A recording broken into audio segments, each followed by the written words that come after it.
ಯಾಕೋ ಬಾಯಿ ಬಸ್ ಮಾಡಿ ಹೋಗಿದೆಯಲ್ಲ ಕಲ್ಲ ಏನಾಯ್ತು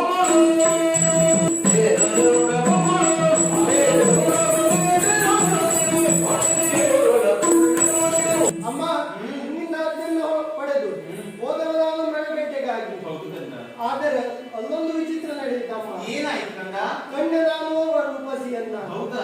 ಆಕೆ ಅನ್ಯಾಳಲ್ಲ ಅಮ್ಮ, ಹಿರಿಯವಳು ತಿಳಿದಿರಬೇಕು. ತೋಂಡ ದೇಶ ಅಲ್ಲಿ ಅಧಿಕಾರಿ ಆಕಾಶರಾಜನ ಮಗಳು, ಅವಳೇ ಪದ್ಮಾವತಿ ಅಂತೆ. ಹೌದಾ? ಅತಿ ರೂಪವತಿ ಹಾಗೂ ಗುಣವತಿ ಆಕೆ ಆಗಿದ್ದಾಳೆ. ಆಕೆಯನ್ನ ಕಂಡು ಮನಸೋತವನು ನಾನಾಗಿದ್ದೇನೆ ಅಮ್ಮ. ಅತಿ ಶೀಘ್ರದಲ್ಲಿ ಆಕೆಯನ್ನು ಒರೆಸಿಕೊಡಬೇಕು. ಆದಷ್ಟು ಬೇಗನೆ ನಿಮಗೆ ಮದುವೆ ಆಡ್ತೇನಂತೆ.